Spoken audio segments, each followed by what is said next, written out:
Kehinde Wiley is a young African-American painter who's quite literally changing the face of portraiture with his sensitive, vibrant, and political portrayals of African Americans, ranging from teenagers he meets on the streets to fellow contemporary artists and even former President Barack Obama. Wiley made a name for himself with his naturalistic, brightly colored portraits of young black men, often with dramatic, flowery backgrounds. With black masculinity often framed as synonymous with fear and violence in the United States, his generous and vibrant portraits challenge viewers' preconceptions of their subjects and bring young men and people of color into the galleries and museums they are so woefully underrepresented in. Throughout this, there are a series of questions that I want to explore. What is the power of being represented in high art? What would the art world and art history look like if it developed such inclusive practices as laid out by Wiley? Finally, according to Wiley, how should Western society begin to remedy the racial inequities found in art? My goal here is to explore Wiley's work with a focus on his ideas surrounding race and culture, and how he has brought people of color into the high art or gallery space where they have been so conspicuously absent. Wiley's work falls into the category of identity politics, which is art, film, and writing which deals primarily with aspects of the artist's identity. For example, issues of race, gender, or sexuality. It is vitally important to Wiley that black people, especially black American men, are both the subjects and the audience of his paintings. At a time when young black men are constantly vilified in the press and mainstream media, and even murdered on the streets, Wiley's portraits are an essential document of the power, fashion, versatility, and beauty of the black community in the United States. Wiley talks about portraiture in the field of power, referring to the way that painted portraits of people indicate their power, but also that portraits hold potential to give power to those who are painted in them, turning traditional portrait painting upside down. What he's getting at is this idea that by being represented in portraiture, represented in art, it makes you part of the conversation. And therefore, by Wiley going out and creating these portraits of African American men, people who are usually removed from the world of art, removed from the gallery space, he is suddenly giving them an element of power because we're seeing them in these portraits. Depiction in high art to Wiley equals depiction of power, and therefore to equal the scales to bring the African American population in line with European populations. What he's doing is he's placing them within the hallowed halls of high art. We also have to deal with the issue of oppositional gaze. In 1975, Laura Mulvey put forward the idea of the male gaze. This is something that comes initially from film, but it's used in visual art and other fields as well. The idea is that images of women are produced to be static objects for men to look at. After all, most images in visual art have been intended for a male audience, going back to ancient times. Now, to add to that, another author by the name of Bell Hooks challenged Mulvey by pointing out that race was totally absent from her argument and that black men are excluded in that they are punished for looking at white women, as well as black women who are also excluded in that they are never beautiful enough to be objects of desire. Bell Hooks put forward the idea of the oppositional gaze, where black subjects interrupt white looks and thus white power. Wiley's subjects often embody this oppositional gaze and successfully challenge comfortable white modes of looking and being looked at, in a way that is unique and hugely important to decolonizing the Western art canon. Again, a very complicated way of saying that Wiley is incorporating the usually excluded African American back into the high art realm, giving them a sense of power, giving them a sense of agency, a sense of respect that would otherwise be missing. And he's doing so through art. Again, using that visual language to get at a deeper, more difficult idea. In terms of art history, Wiley often appropriates or reuses recognizable art history images and tropes, such as portraits of Napoleon, heroic sea paintings, and traditional nudes.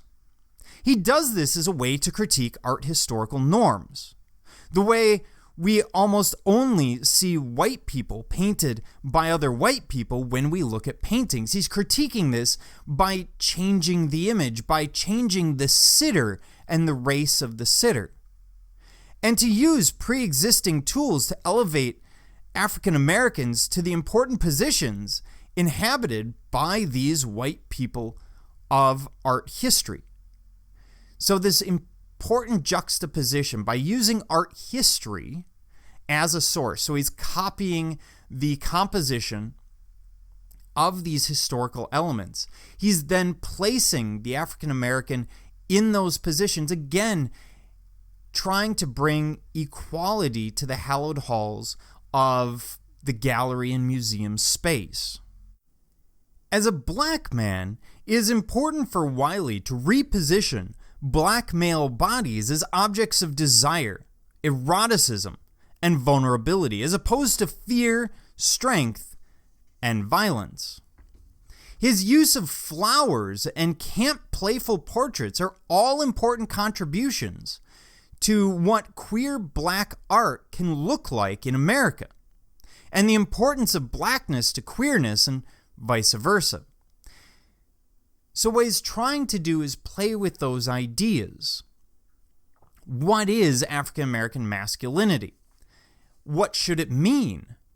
And should homosexuality be an accepted part of that?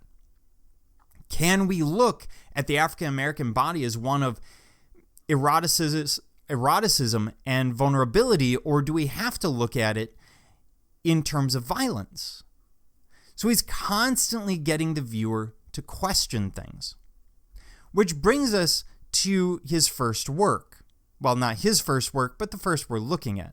Napoleon leading the army over the Alps. This equestrian portrait appropriates Jacques-Louis David's famous Bonaparte crossing the Grand St. Bernard Pass, 20 May 1800. In Wiley's version, a young contemporary African-American male rider wears army fatigues, a white bandana, tan shoes, red sweatbands on his wrists, and a flowing golden cloak around his shoulders. The composition is the same as David's masterpiece, with the figure gesturing upward with his tattooed right arm while sitting confidently atop a rearing white horse upon a rocky landscape. As in the original, the names of military leaders who have led their armies over the Alps, Bonaparte, Hannibal, etc., are carved into the rocks at the bottom left corner. However, in Wiley's version, an extra name, Williams, which is the name of Wiley's sitter, is included above the others. Wiley also signed and dated the work in the same place as David, on the horse's breastplate. The background of the upper 3/4 of the painting is a decorative red and gold Baroque brocade pattern. Throughout the background, we see small white or silver sperm can be seen swimming against the deep red pattern. The painting is then mounted in an ornate gold frame. Wiley ironically uses fashionable camouflage patterned clothes to reference the military provenance of the original David painting. itself a piece of propaganda, pieced together from accounts and images. Napoleon neither led his troops nor rode a white horse, but rather followed behind them on a mule. Positioning a young black man atop this white steed assigns power to the black male subject, who is particularly disenfranchised and victimized in contemporary America. The use of camouflage clothing, which is intended purely as decorative fashion, not to hide its wearer, and excessive pageantry and overly dramatic pose of the painting also highlights the artificiality and pompousness and over-the-top pageantry of many of the Western world's most famous images. Moreover, Wiley explains, I use French Rococo influences with its garishness and vulgarity to complement the flashy attire and display of material consumption evident in hip-hop culture. Indeed, fashion is a critical component of Wiley's paintings. He states that I'm looking at fashion as culture, fashion as serious business, where people will oftentimes dress themselves as a form of armor. And when you think about it, fashion is armor in so much as it says something about who we are in the world. It also protects us. It protects us from the looks of others, or sometimes it encourages the looks of others, but does so in a very specific way. It can make us fit in or stand out. Fashion really does act as a mask, and that's kind of what he's getting at. Not just that element of armor, but elements of fashion as a mask.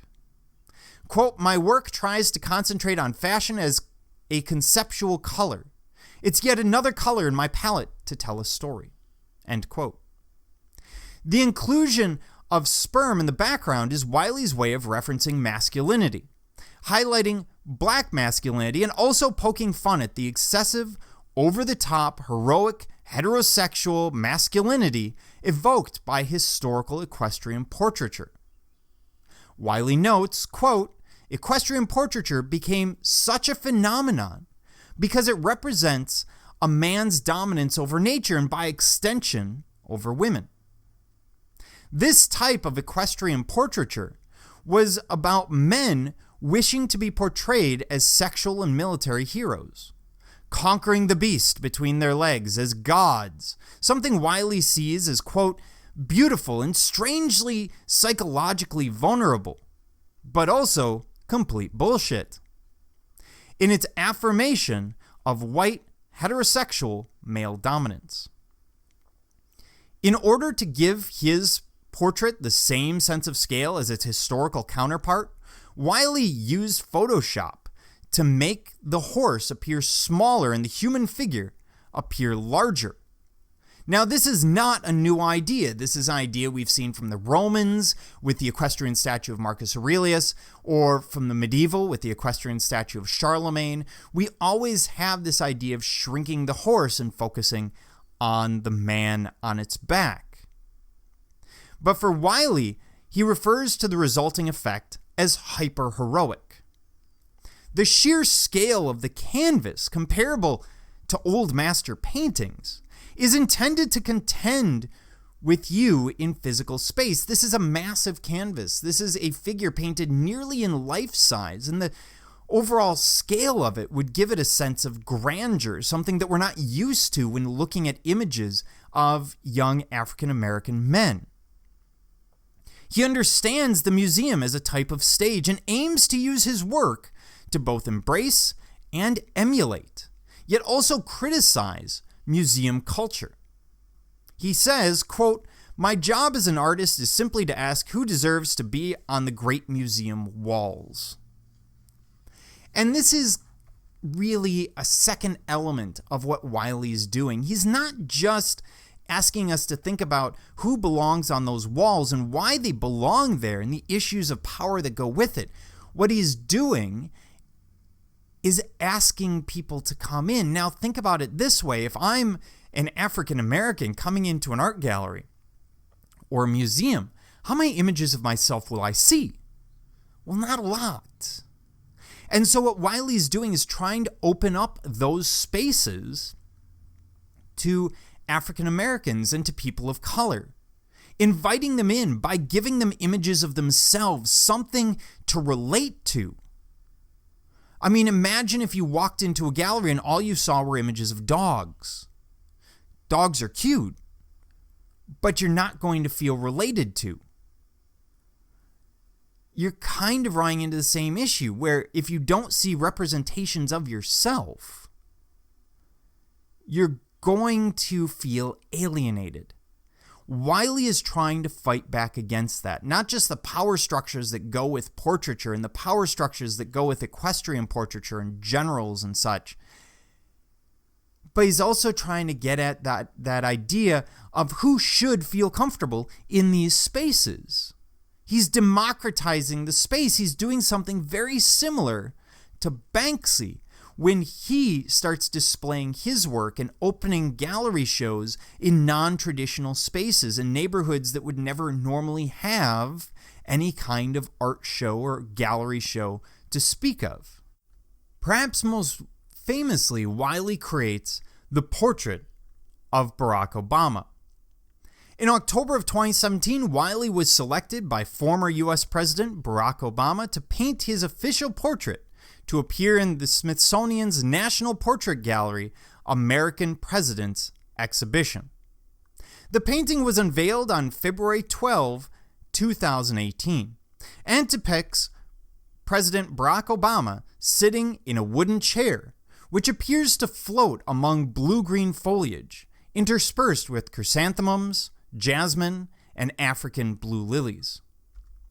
In the portrait, the former president wears a dark blue suit and a white collared shirt with the top two buttons undone and no tie. His arms are crossed with his elbows resting on his knees. His wedding ring is visible on his left ring finger, and he's looking directly out at the viewer. Wiley and Amy Sherald, who painted former First Lady Michelle Obama, are the first African American artists to paint official portraits for the President or First Lady for the National Portrait Gallery. Throughout his presidency, Barack and his wife Michelle made a point of highlighting and supporting the work of modern contemporary black artists. For instance, by filling the White House walls with artwork by Glenn Ligon, Alma Thomas, and William H. Johnson. When it came time to select the artists to complete their portraits, the Obamas chose among 20 artists whose portfolios were submitted for consideration. Barack Obama said of Wiley's work, quote, "What I was always struck by when I saw his portraits was the degree to which they challenged our ideas of power and privilege, an issue that we've been dealing with all the way up to this point." However, President Obama asked Wiley to ease up on the over-the-top, regal, godlike quality that most of his works possess. He said, quote, "I had to explain that I've got enough political problems without you making me look like Napoleon. We've got to bring it down just a touch." And that's what he did. Former President Obama also said, quote, "I tried to negotiate less gray hair, and Kehinde's artistic integrity would not allow him to do what I asked. I tried to negotiate smaller ears, struck out on that as well." Throughout the process of preparing for the portrait's creation, which involved thousands of photographs, multiple sittings, Wiley and President Obama came to discover that they had certain significant things in common. The foliage in the background that Wiley selected for the portrait was his way of charting President Obama's path on Earth. Each of the flowers had important significance, with the chrysanthemum being the official flower of Chicago, where President Obama had lived for several years. The jasmine representing Hawaii, where he was born and raised, and African blue lilies symbolizing the president's heritage. The portrait is extremely important in that it does something very different to traditional portraits of presidents and other important people, usually men. It complicates the relations of power between the sitter, the artist, and the viewer. So usually what happens, and here we see three fairly recent presidential portraits. Usually what happens is, first of all, you have the president standing up. And when it's hung on the wall, the president is looking down at you. We see that with the portrait of George W. Bush, with the portrait of Bill Clinton.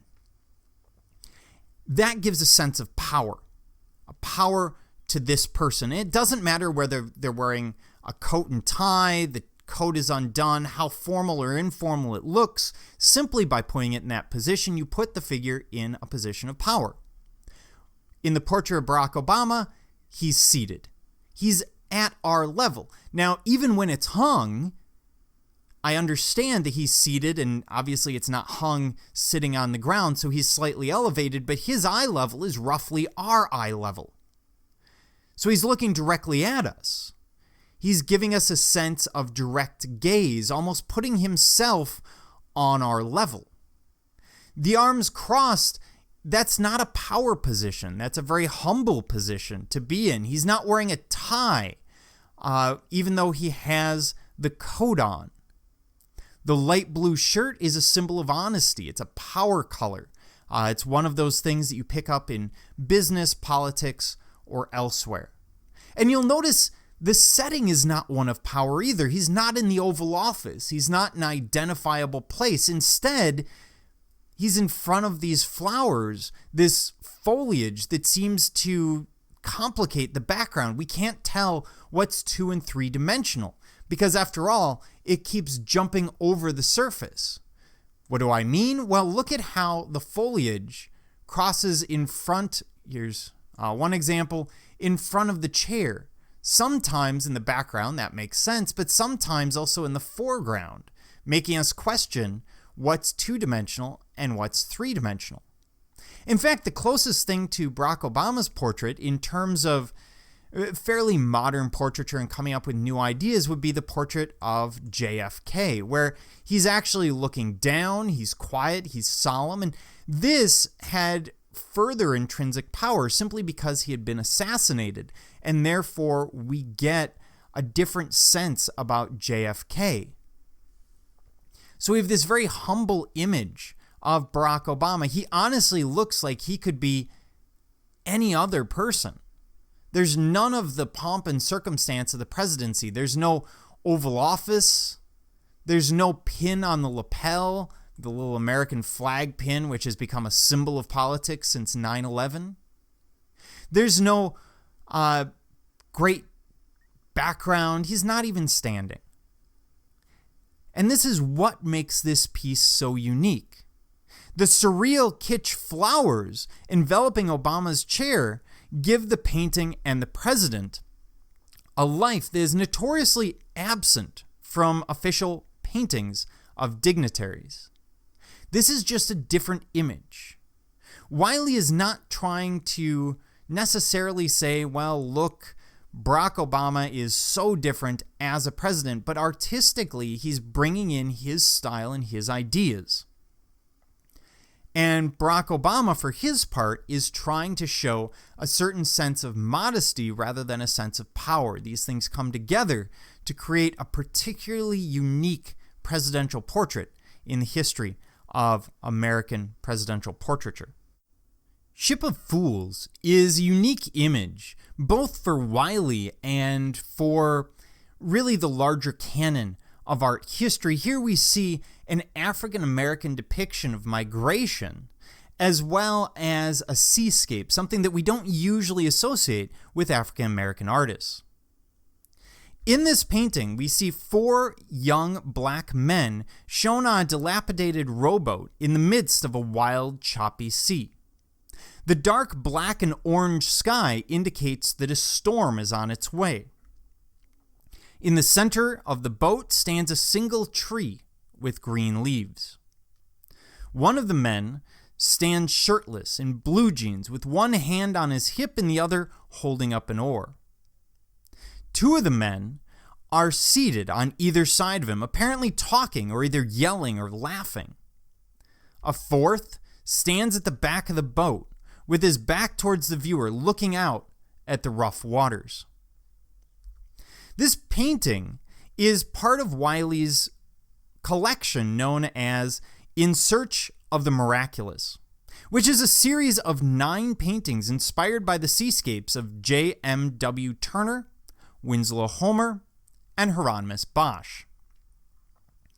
Through the interplay of art historical tradition and black subjects dressed in contemporary clothing, Wiley explores the themes of migration and isolation in today's America.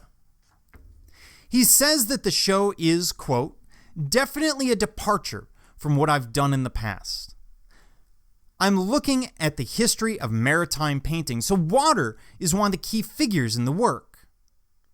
Depicting the ocean has always, in the West, been about voyage, about conquest.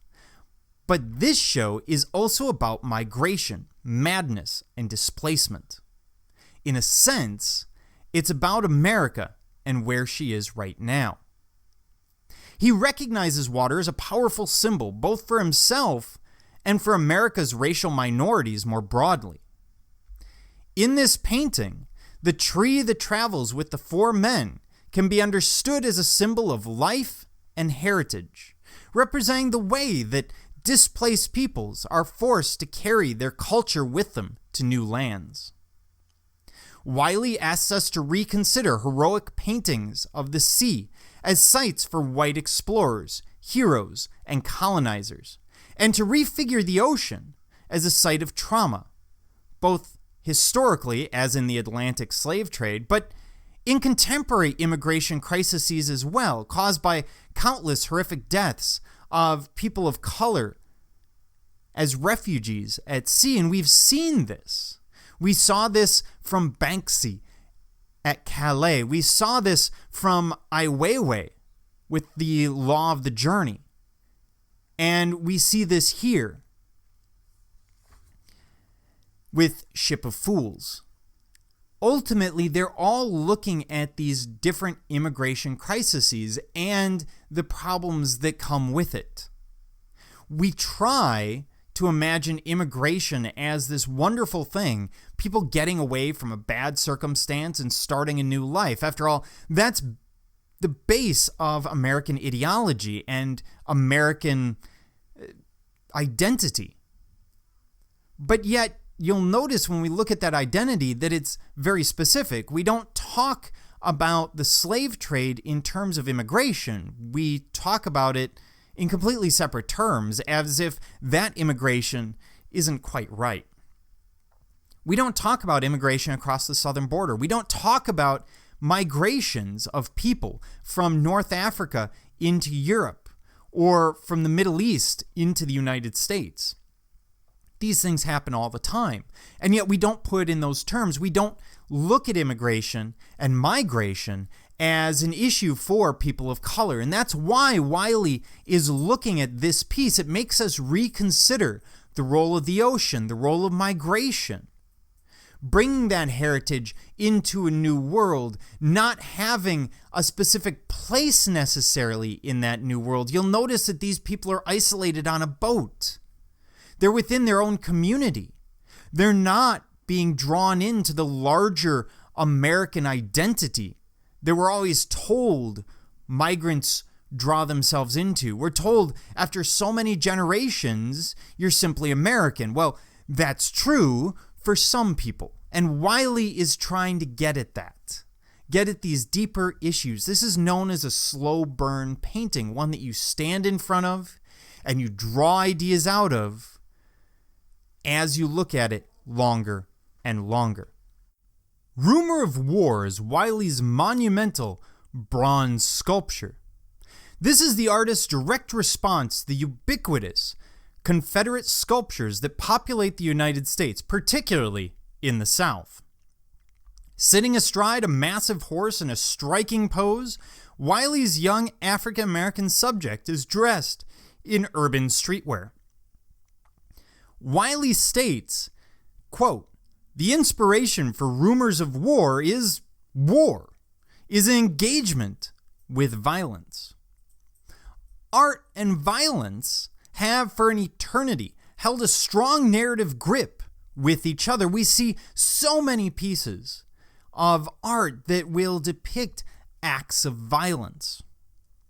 Rumor of War attempts to use that language, as well as the language of equestrian portraiture, something that Wiley has touched on in the past, to both embrace and subsume the fetishization of state violence. New York, and Times Square in particular, sit at the crossroads of human movement on a global scale.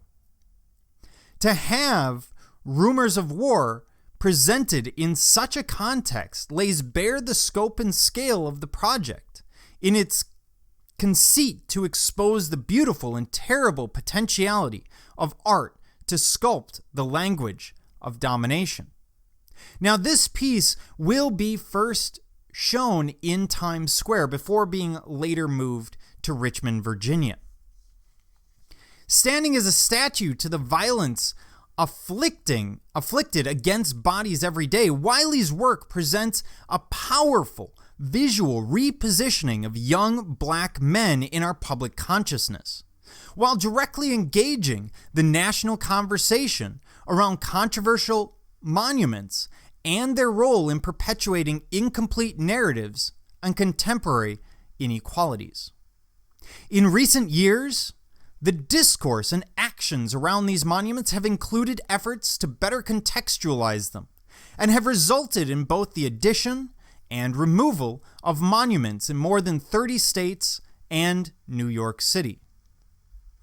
Premiering Rumor of War in Times Square situates Wiley's work at a global crossroads of civic engagement, where the black body of Wiley's subject can become itself a battleground for evoking change, and where the epicenter of Manhattan can become a space for citizens of the city, the country, and the world to come together to discuss the most important issues of our time. The project originated when the artist encountered the equestrian monument to Confederate States Army General James Ewell Brown, J.E.B. Stuart, while visiting Richmond, Virginia for the opening of his show A New Republic at the Virginia Museum of Fine Art in June of 2016. A few blocks away from the museum is Monument Avenue, a nationally landmarked boulevard lined with Confederate statues, including monuments to Robert E. Lee, Jefferson Davis, and Stonewall Jackson. These monuments have a particular resonance because they function to continue and commemorate the Confederacy. The state of Virginia has more memorials to the Confederacy than any other state in the country. As with many Confederate monuments erected in the aftermath of Reconstruction, their function was meant to not only memorialize the dead, but also to reestablish a social order.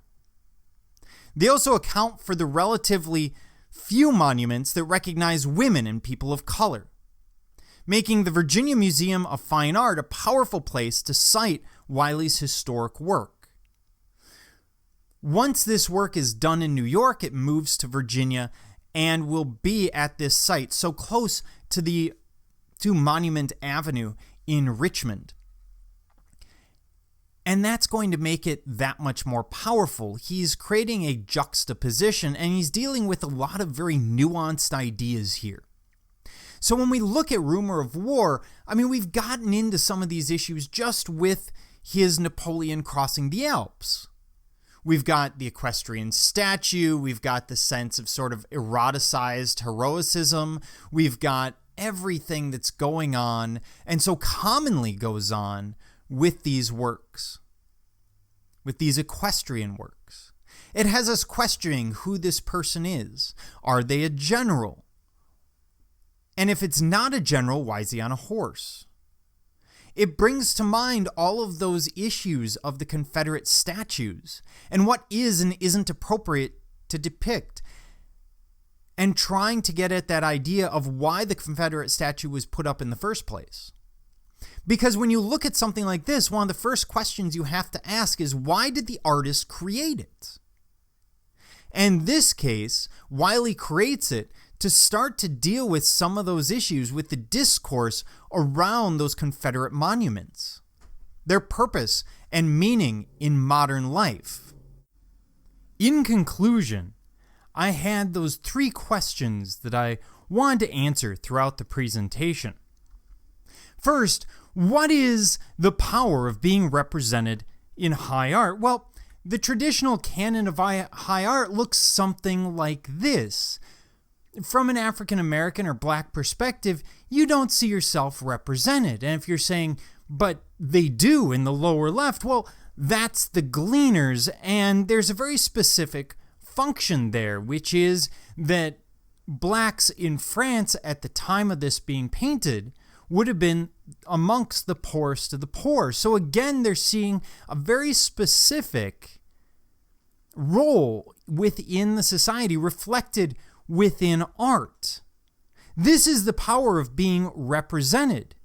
We usually see Blacks in Western art in very specific roles, as a Moor, as a bit of chattel, a slave, and the anastasis, as a slave here, or the victim of a slave ship captain, or as a servant.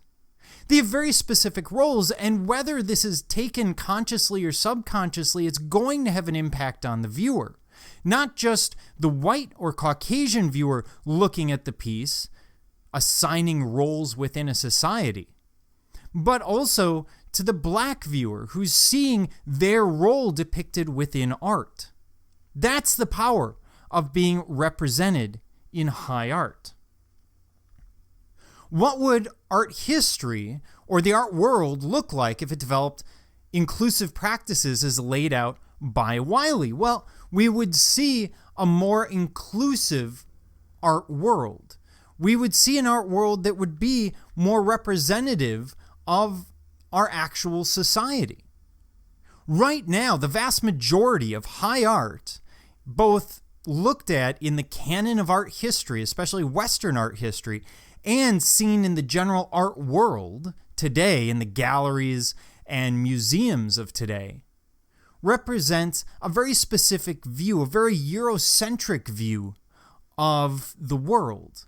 It is not representative of the overall population. And perhaps that's the issue. And then you say, well, which population needs to be represented? I would argue that perhaps the local population is more important than, say, the national population. So if you live in an area that has more African Americans, or a higher percentage of African Americans as part of the population, maybe they need to be more included in the art. We need to consider how we are representing the people who will view all of this, who will commission all of this. Finally, how should Western society begin to remedy the racial inequities found in art? So how do we get to that point? How do we become inclusive? And there's a couple of things that Wiley brings up. One is this image. Here's an image of an African American woman with a body type that we don't typically see depicted in art. Wearing clothes that we don't typically see depicted in art. She's a person of color, so therefore not typically depicted in art. But maybe that's exactly what we need to do. We need to depict those that are not commonly depicted. One of the ways he does this is, in Wiley's case, looking at portraits. Typically, portraits are people of power, and those people of power tend to be Caucasian, they tend to be male, they tend to be generals, presidents, CEOs. What Wiley's doing is he's turning that on its head. He's using these massive portraits to depict the people who are not commonly depicted, giving them agency, power, a sense of respect that they don't have in a more typical system. Now, how else can we begin to remedy these racial inequities? The other side of it, the flip side of the coin, is we need to get people of color into galleries. We need more inclusive gallery spaces where they will feel comfortable coming in, where they will see themselves represented and not feel like an outsider. These are the issues at the base of Wiley dealing with these very painful racial, gender-based issues. It makes his art at times uncomfortable to look at. It makes his art at times particularly controversial. But at the same time, he's raising messages using the visual language that we've seen from Ai Weiwei and Banksy and others to represent a very specific message. And even though that message is hard to hear, it's one that we probably need to hear.